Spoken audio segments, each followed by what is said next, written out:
Hi friends. Anandi మళ్ళీ 2 చెంపలు వాయిస్తుంది. మళ్ళీ ఆనందిని చూసి చాలా భయపడుతుంది. నువ్వు ఇంటి దగ్గర నుంచి బయలుదేరినప్పుడే నీ మీద నాకు డౌట్ వచ్చింది. అక్కడే అడిగాను. దానికి నువ్వు ఏం చెప్పావు అని ఆనంది మరోసారి మళ్ళీ మీదకు చెయ్యెత్తుతుంది. ఆకు కొట్టి కొట్టి చంపేసేలా ఉన్నావు. నాకు వేరే దారి లేక పారిపోయి వచ్చేశాను అని మళ్ళీ అంటుంది. నిన్న నీకేం చెప్పినా అంతా నేను చూసుకుంటా అని చెప్పాను కదా అని ఆనంది అంటుంది. ఊరికే చెప్పకు, నీది ఏమి పోయిందే? టెస్టుకి పోతే దొరికిపోయేది నేను. నీకంటే కన్నవాళ్ళు లేకపోయినా పెంచుకున్న వాళ్ళు ఉన్నారు.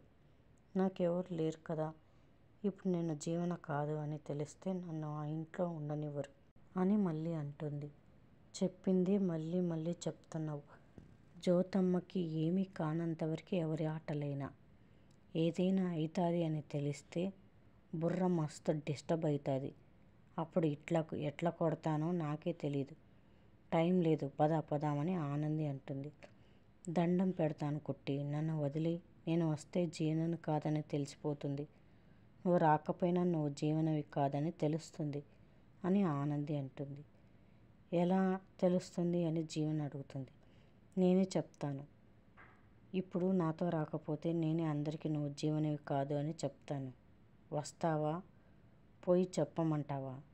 వస్తే జ్యోతమ్మ బిడ్డగా ఉంటావు. రాకపోతే ఇంకా ఇక్కడనే ఉండు.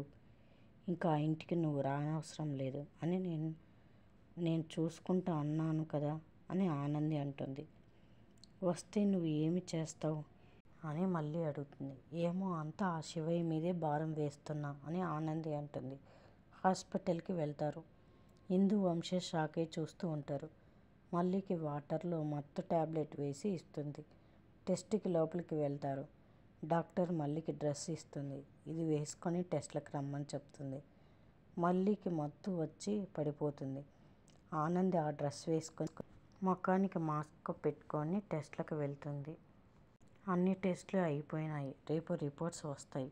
రేపు ఆపరేషన్ చేస్తానంటాడు డాక్టర్ గారు.